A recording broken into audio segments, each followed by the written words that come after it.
Olá! No TCE Notícia desta semana vamos falar sobre a Rede de Controle da Gestão Pública.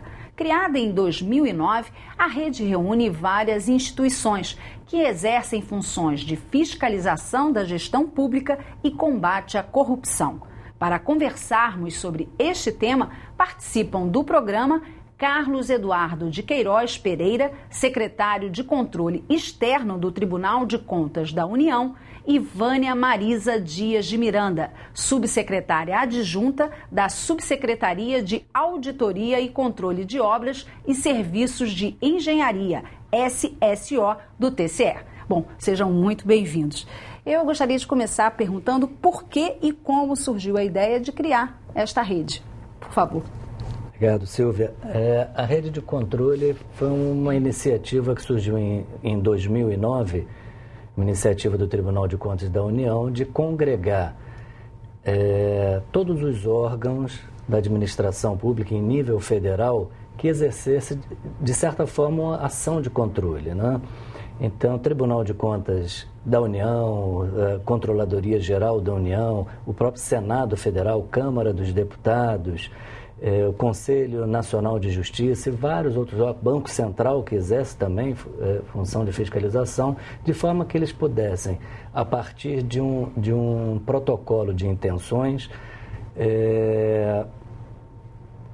traçarem medidas de maior articulação, maior integração e maior parceria, de maneira que pudessem trocar mais informações e que essas informações gerassem subsídios para as ações individuais de cada órgão ou ações conjuntas também, né? Então, trocas de informação, capacitação conjunta, né? E permitir também o fomento do controle social e medidas também de combate à corrupção. Perfeito.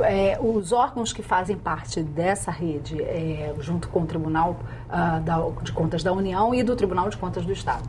Sim, pois é.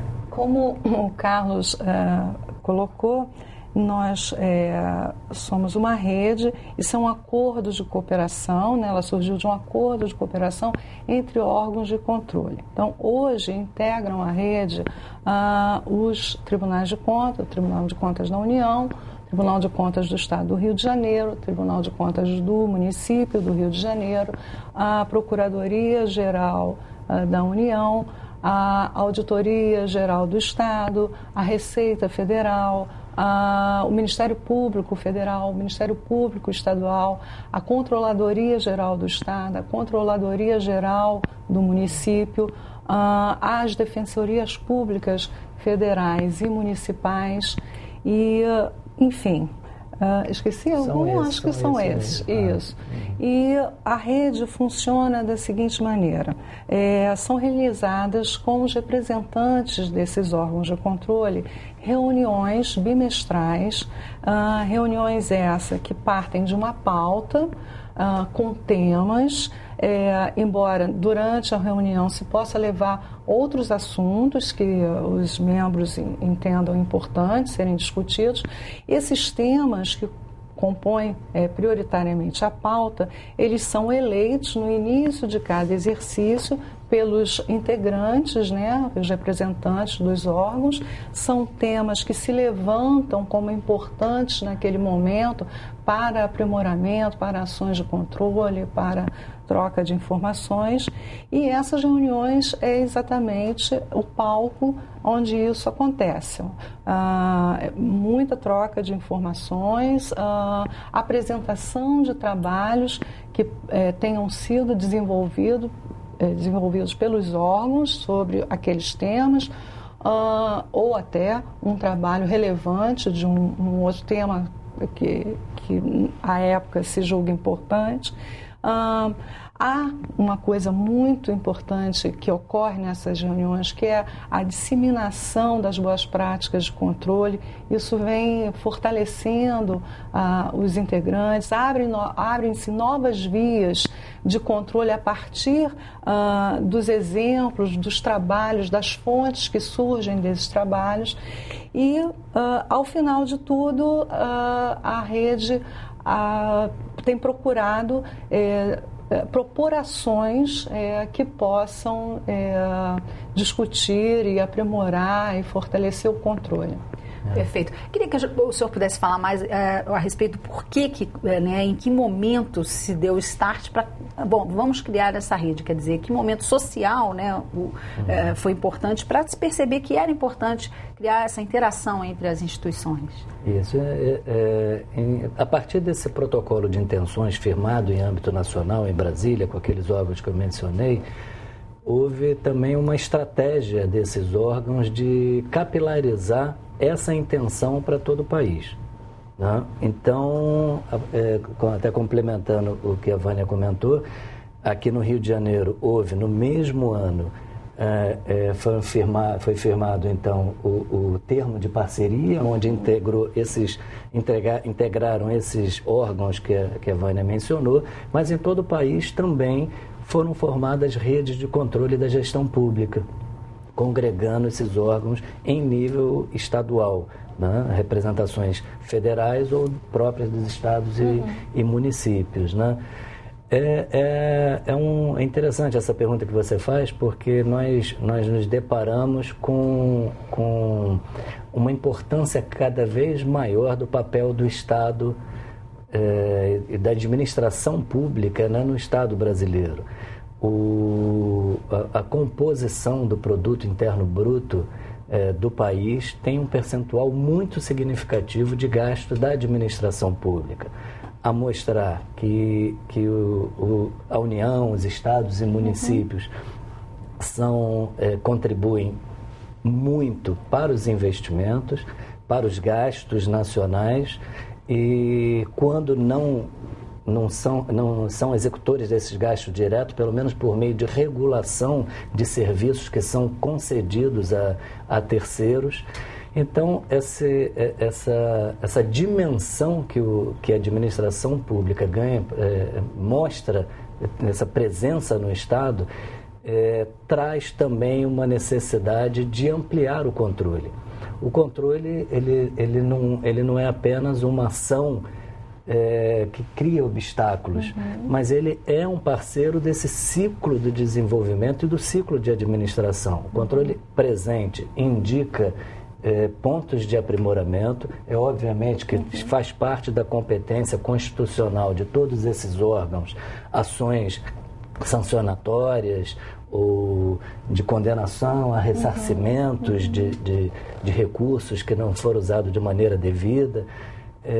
Mas há um papel e um foco muito evidente na intenção de o controle atuar como efetivo parceiro do aprimoramento da administração pública. Isso, naquele momento, esses órgãos, em 2009, esses órgãos se alinharam, se harmonizaram nesse objetivo, nessa intenção, e resolveram criar essa parceria para que essa intenção pudesse ser potencializada a partir de união de esforços. Né? E a partir dali veio o desdobramento da nossa rede de gestão pública no Rio de Janeiro, que a Vânia explicou bem como nós estamos organizando. E que vem propondo, ano a ano, ações no sentido de fortalecer esse controle para que ele realmente alcance um nível maior de eficiência. Eu queria que a senhora falasse um pouco mais sobre essas ações e um balanço, quer dizer, de 2009 para agora, terminando 2014, o que a senhora acredita que já avançou, por exemplo, no estado do Rio de Janeiro nesse sentido? Eu acho que essa resposta eu passo ao meu colega, porque ele está presidindo essa rede há mais tempo. Não, eu agradeço. A Vânia, com certeza, ela vai me ajudar nessa Eu vou ajudar. Mas eu compreendo que ela passou para mim porque nós, no TCU, nós exercemos também a função de coordenador da rede de controle aqui no Rio de Janeiro. E várias ações, inclusive de orientação para administrador, para gestores públicos, foram realizadas. Vou dar alguns exemplos.